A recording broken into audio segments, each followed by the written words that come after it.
Hi everyone, my name's Declan McGlynn. Welcome to Friday Forum Live, Point Blank's weekly broadcast, bringing you exclusive tutorials, artist interviews and industry insight every Friday, live from East London. Today we're joined by our Native Instruments sound design course developer and tutor Paul Crossman, who'll be creating a track using FM8, Absinthe, Monark and Maschine, and showing off their sound design capabilities along the way.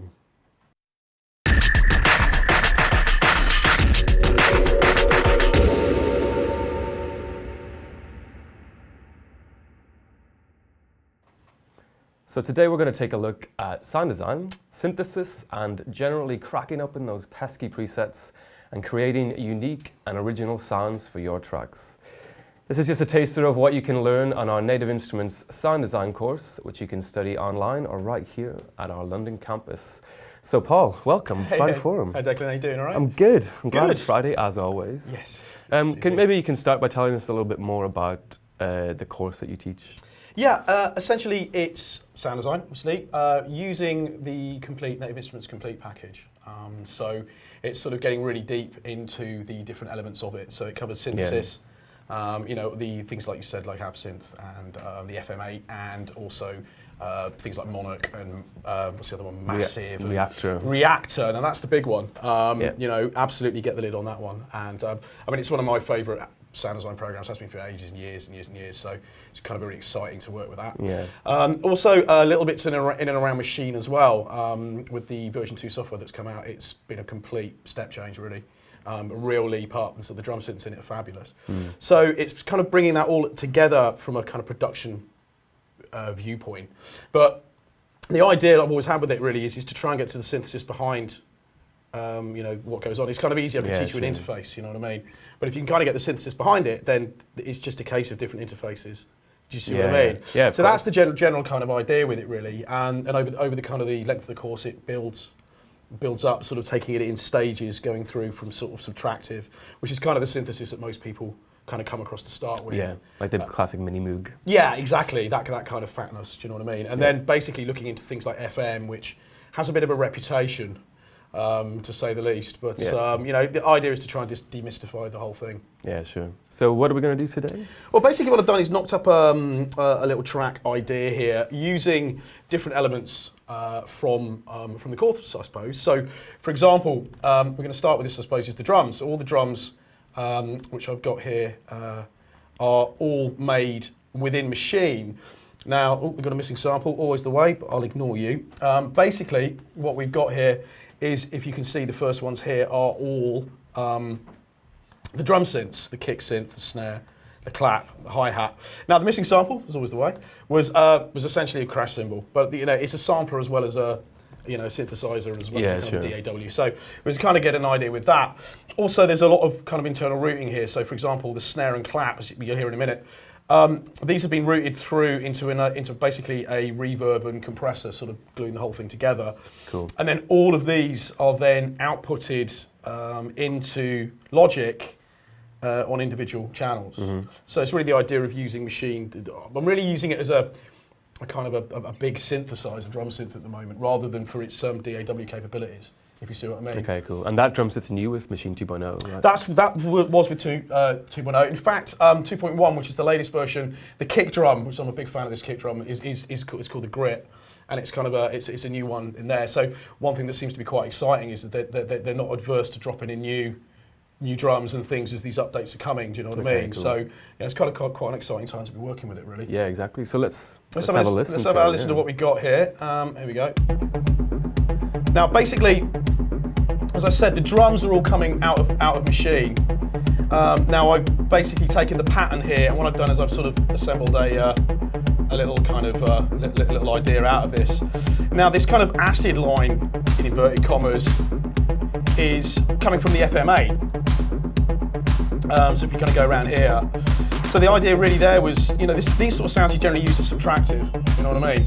But I quite like the idea of working with FM8 like this. And also the other thing about this is the Arpeggiator, which is a little bit of a hidden secret in this thing. Okay. So what we've actually got is a full 32-step sequencer. You know what I mean? And for someone like me who basically plays keyboards with maybe that finger on that one, and then I might bring these two in if I'm getting clever. You know what I mean? It's actually quite nice to have something like this in here. Now, some of the other sounds as well. This is Subline, which is coming from Reactor. Monark, one of my favourite synths, subtractive synths at the moment.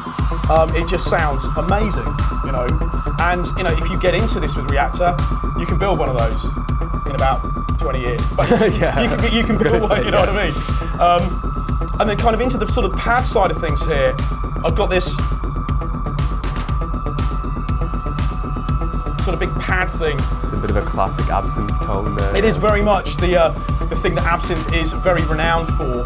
And again, one of the great things about this is that, you know, this is combining subtractive synthesis with sampling. I mean, Absinthe does subtractive FM, additive, granular, you know, I mean, it does it all. So kind of, in a way, the way the course is structured is that we end up at this, because if you can get everything else, then you've got an opportunity then to bring it all in together into the one sort of synth.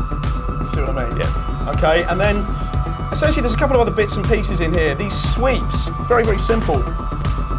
But basically, yeah, the kind of rises and we get a bit of choking going on here. I'll get to that. There we go. Now these basically are very, very simple kind of 2 operator sweep sounds. Very, very easy to do. Okay. Kind of move you away a little bit from using white noise for every sweep that you ever want to use, basically. Yeah, that's exactly, the kind of the theory of it.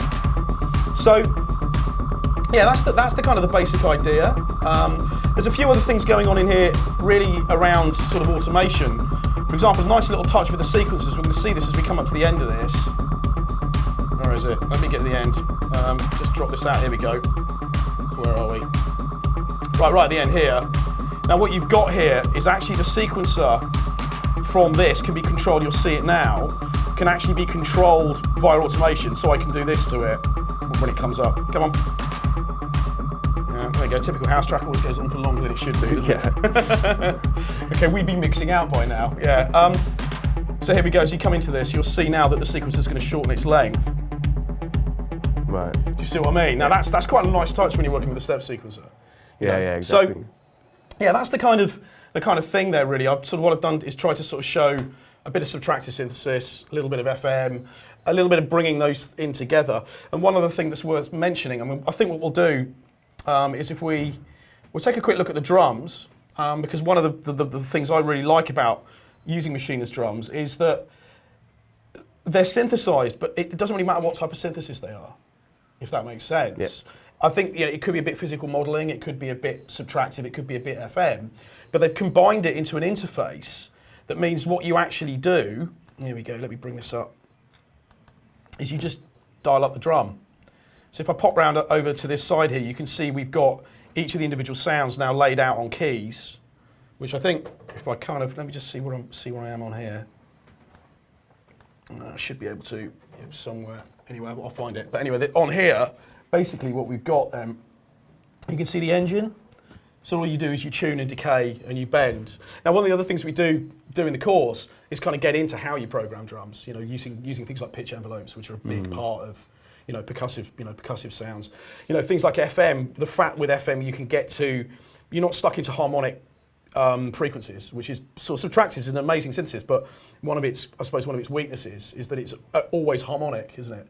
So, when you're sculpting, you stick a filter on it, you cut frequencies or boost frequencies, but you can't add ones that aren't already there. Yeah. Whereas FM is great for that, do you know what I mean? And again, we'll kind of have a brief look at that in a minute. So, that's the kind of very, very quickly on the drum side. Like I say, you get in, you program your pattern in, you dial in the sound you want. Okay, it's quick, but sounds really, really good. Also, if we have a look at these, let me bring the drums up on their own for a minute. The internal routing in here means that I can also, here we go. Here we go. So for example, here, what you can see is the snare and the clap. Now they're currently routed through to this plate reverb setting here. It's kind of thing I quite like to do. Lay a snare and a clap together. You get the bottom weight of it. Yep. Brightness of the clap. Very short plate reverb setting, and then heavily compress it. Classic techno sort of clatch. And of course, then we've got access to yeah, you can't really hear it because it's compressing it very, very heavily. Okay, but then that in itself will root out. So there's lots of potential there for setting up some quite complex routings. Now, let's go and have a quick look at the acid line. Now, because this is playing on a step sequencer, and I'll show you how to set this up in a second. Let me just get over, make sure I'm on the right one. Okay, we haven't got a cue. The solo's on, here we go. Always the way. Yep. It's kind of all on one key. Now for something like this, I'm just going to want that to power on through, you know, but you can.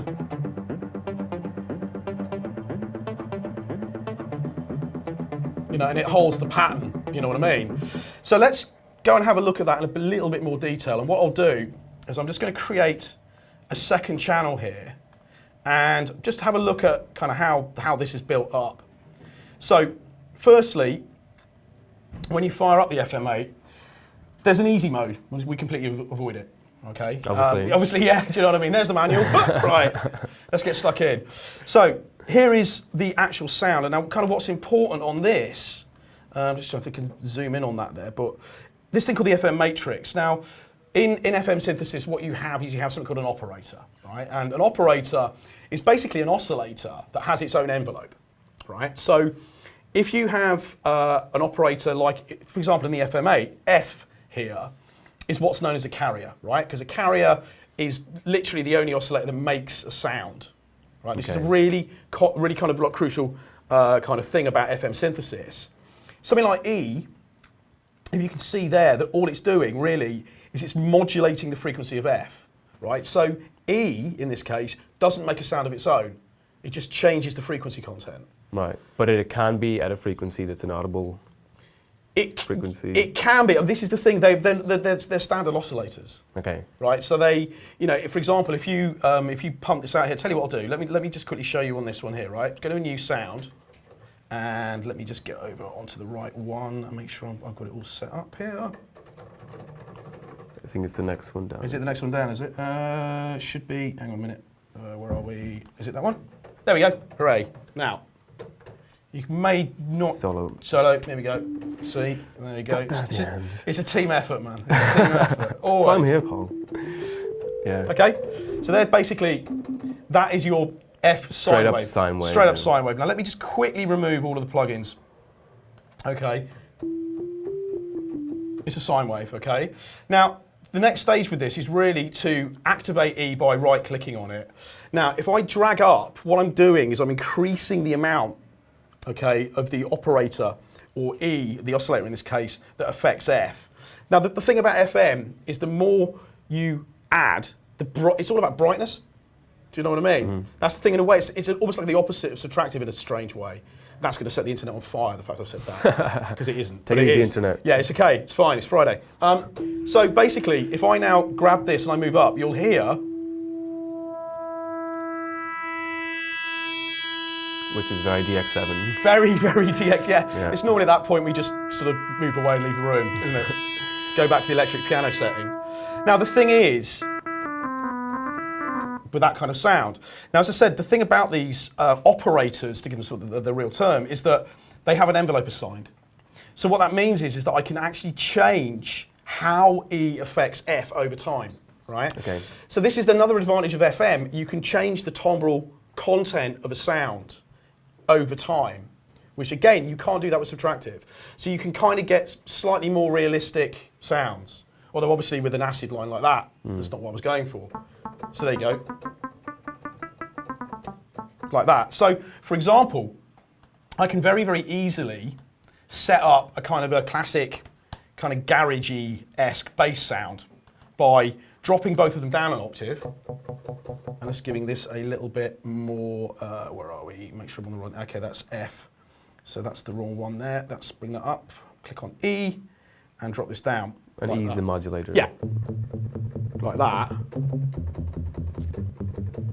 Now I can also then drop the level of this down to give it a bit more like that. Like that, and if I drop down another octave, that kind of an idea, right? Yeah, now, when I was doing the acid line for this, that's kind of where I started. And as I said, the arpeggiator is great, right? You switch the arpeggiator on, and switch it into hold and press a key. Right? So one of the things for me about, I suppose, sound design for myself is I'd either rather sort out the riff and then get the sound right, or get the sound right and then work on the riff, rather than sitting there trying to do both at the same time. Sure, do you know what I mean? Yeah, and that's just, I suppose that's just sort of a coping strategy I've developed. But, so what I mean by that is what I can then do is let's just brighten up a little bit like this. Go around to the arpeggiator. Now what we've got is steps, up to 32 steps, okay? And what I really like about this is that if you come down to these bottom 3 here, you've got the note order, okay? So that literally means it's playing in sequence. And if I go in now and let's just change, say, one of these about like this, right? I can bring up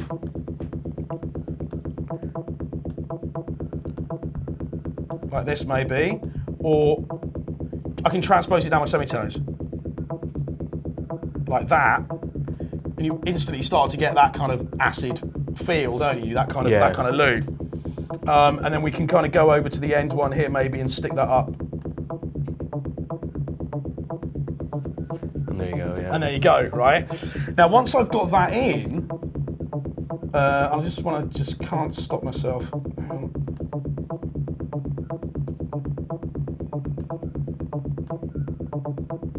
Now we'll go back to what we had. Keep it simple. That's rule number 1 generally, isn't it? For breaking. So that's the kind of basic idea for the sound. Now what I'm going to do with this, X and Z are 2 special case operators in the FM8. They are respectively a saturator and a filter. So if I switch these in, okay, what I can do is basically get a little bit of kind of grrr into it. Now they're all on envelopes as well. And then with the filter, okay. But the great thing about what this is called the matrix is the fact that we talked about the DX7, right? Mm-hmm. Everybody at a certain age will remember these things, right? They were an absolute pain, weren't they? Because you would be programming through a window like that, wouldn't you? Yeah. And the algorithm, which is what I'm building here, was fixed. In this, it's completely open. Now, that's one of the things that makes it a little bit terrifying to approach to start with. Yeah, I think a lot of people jump straight to the easy, recognize the subtractive synthesis style controls and just use that. Absolutely, and the thing is you can do that with this as well.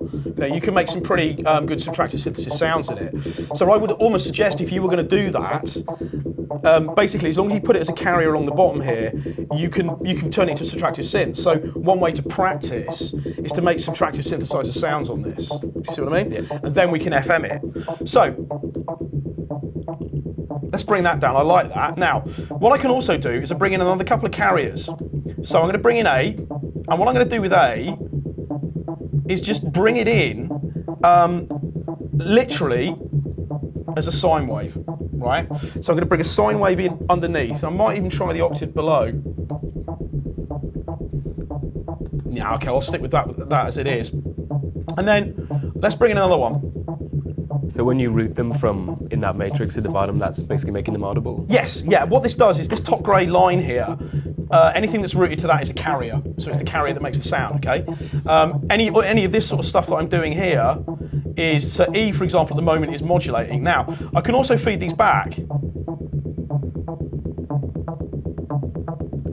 Right, so now I'm using E to kind of modulate C. Yeah. If you see what I mean. And that's post the modulation it's already got from a different... That's a very good question, actually. I think it's pretty much at the same time. Okay.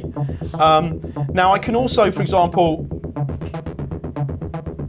feed it back into itself and create distortion with it. Now, if you go too far with it white noises, right? I quite like that. It's a bit more aggressive than we had before, okay? So now that I've got this in place, there's a couple of things that I did with it. Now, I found this, when you get into Reactor, there's a big user library, right? So the user library is a great place to go because people put all their stuff up there, okay? And thank you, I don't know who the creator of this one was, but thank you very much.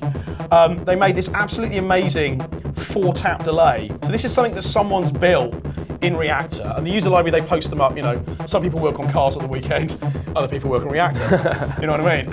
And this thing is absolutely amazing. So if I bring this in now,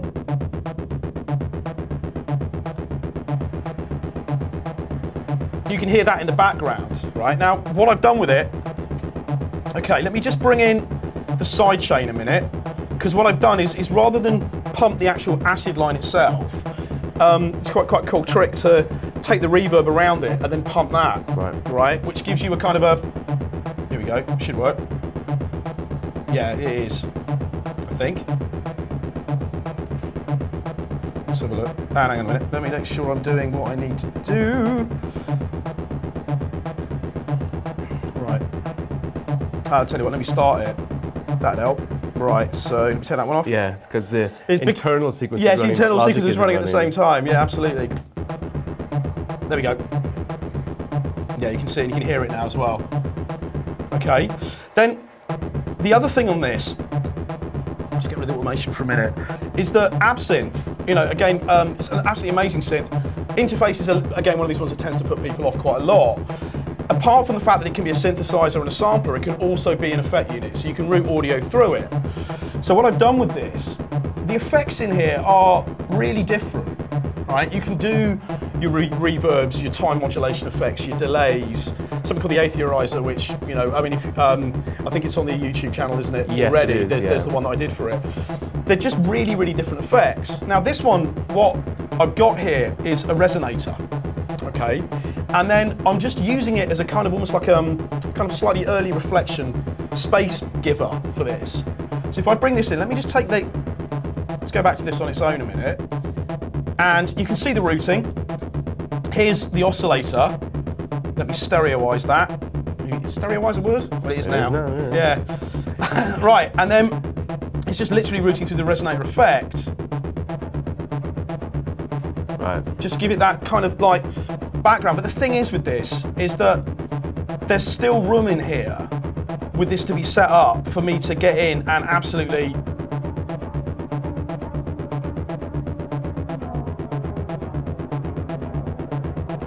And is there a dry wet on that effect? Yeah, there is. So for example, at the moment, this is, let me just put it all the way wet. Right, so it's gone almost like sort of steel drummy, isn't it? Now the thing is with this is, another thing that's great about Absinthe is all this stuff is completely envelopable. There's another word. Yes. Okay, I mean, again, the envelopes in here have a bit of a reputation again, because each envelope is completely flexible. It has 64 breakpoints per envelope. And if that, you know, so all of your kind of, I know dubstep's done, but I should have said that, but you know, massive and this sort of whole performance LFO, wagga thing, right? You can do that and then some with this. Do you know what I mean? Yeah. So that's the other thing. Massive, great synth. Don't get me wrong, love it. Can do pretty much everything in here and then more, you know. So let me bring this quickly back in. Right, where are we? Let's come into the effect again. There we go. Let me just bring that to dry up. There we go, cool. And then, so you know, if I was, you know, going to get into the finer detail, I'd be looking to automate all of this. But for now, we're just going to stick that on around about there, and then just got an EQ on the bottom. Now, the reason for the EQ is that sitting underneath this, I'm using massive, and I'm using it in a very, very, very, very simple way, really just to provide me with a sub, right? But rather than go for the your pure sine wave, I'm using a very tuned down sawtooth. So you're getting that kind of grit to it. Do you know what I mean? That I think the low end is what Monark does amazingly well for a soft synth. It never breaks up as it gets low. No, it's absolutely. So solid. And it's also interesting in that the internal sample rate here is at 88. Yeah. You know, 88,200, which is interestingly something we're seeing quite a lot. And you know, we did the TR8 thing. The TR8 has an internal sample rate of 96, isn't it? Yeah. You know, this is, I think there's a kind of, I'm starting to see it moving a little way towards that, and it pays out in terms of the sound quality. You know, and the other thing I like about Monark is that it's a really simple synth. You know what I mean? Yeah. It doesn't overcomplicate matters. So. Let's Sounds incredible. Yeah, it does. It does. Can't stress that. You know, exactly. I mean, it holds its own with these, and you know, almost the sub fatty. I mean, it really does hold its own. Yeah. You know, and it's part of Reactor. Okay, so that's just sitting underneath. Let's bring the drums in. Let me just tell you what. Let me just mute everything out so it doesn't all explode when I bring it in again. So bring the drums in, and the solo wolf. There we go. Now I should explain that the drums really. I'm making use of a little freebie that A&A gave away just before Christmas, Supercharger, which is a kind of a little sort of tube drivey, compressory thing, but it sounds ace. Just switch it. You know. It's like a saturator, basically. Yeah, pretty much. You know, just sitting on the bus, just kind of gluing it all together, make it slightly more gnarly. That's right, so there's the version of this that we've been playing around with. Okay, now, another couple of things in here. Let me just quickly go back and bring in the sweeps. I kind of want to explain about the sweeps in here because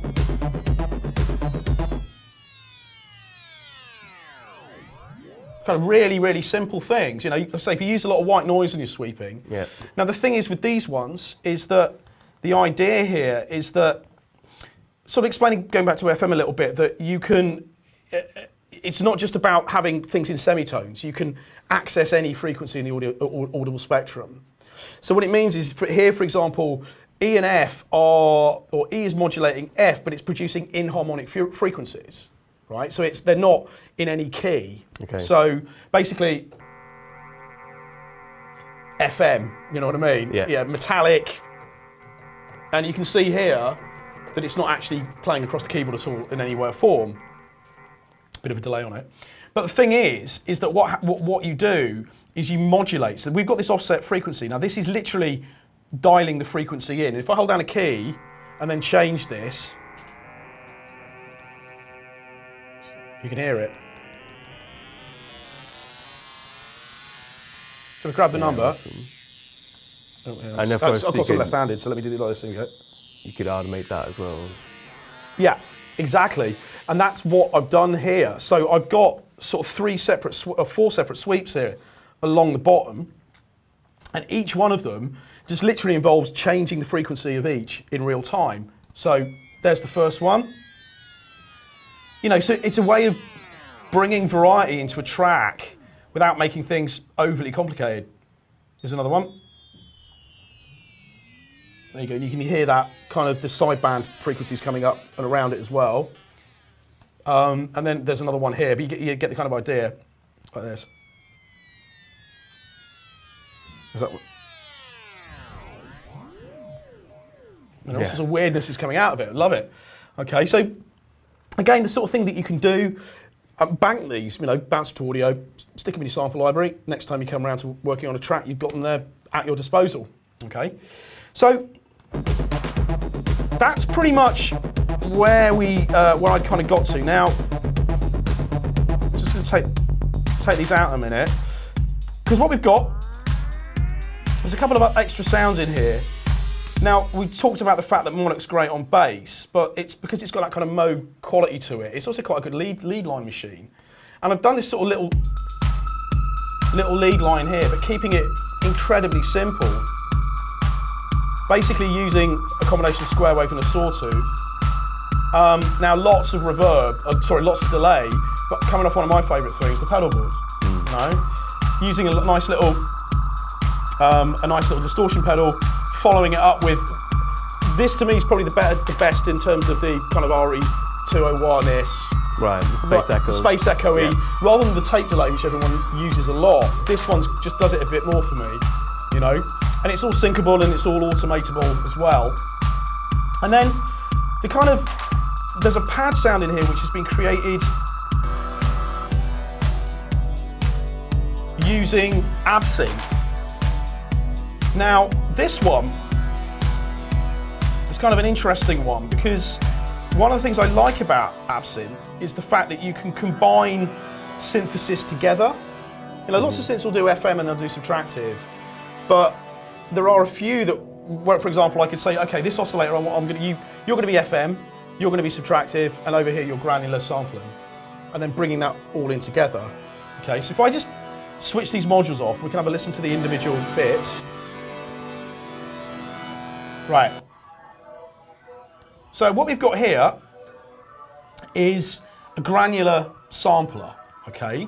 Now, when you click underneath the granular bit, it will bring up a massive folder of samples. You can use your own. It's a very rudimentary sampler. These are all the kind of presets, all the samples, the audio that comes with Absinthe. They're all one-shots, little hits of things. Yeah.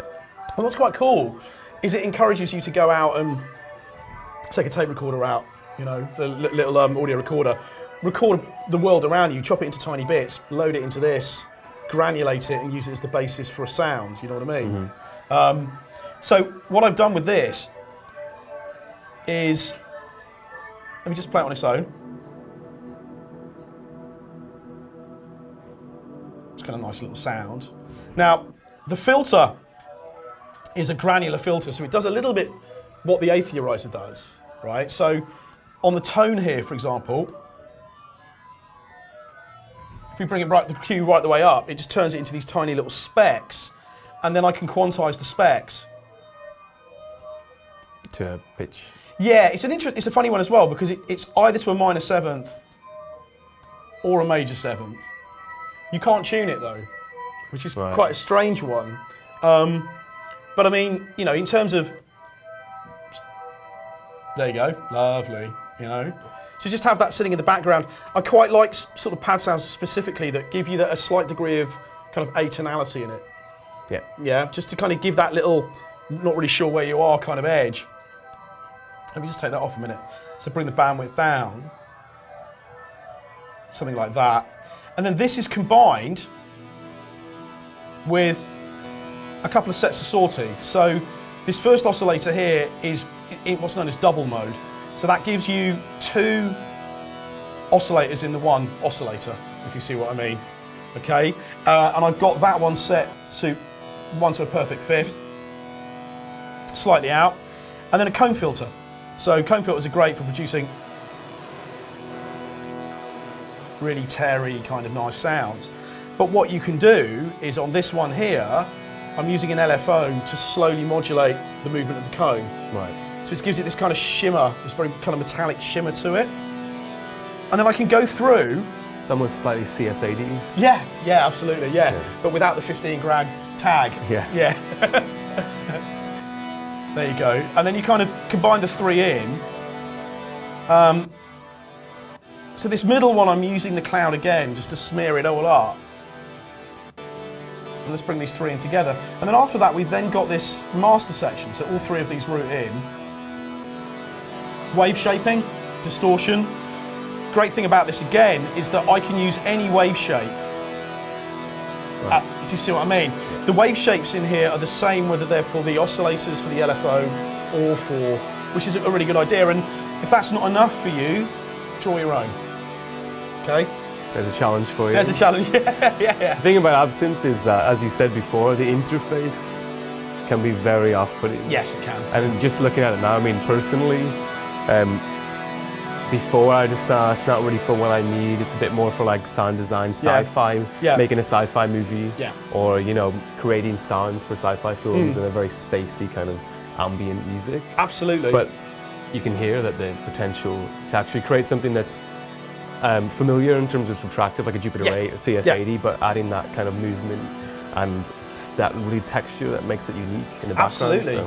Absolutely. And the thing is, again, you know, sort of with the course, the idea is to try and get beyond the look of an interface. Yeah. You know, and I think that's one of the things as well. I haven't really done too much about Reactor this time, but you know, when you look at Reactor, a lot of the time it looks awful. You know, absolutely awful.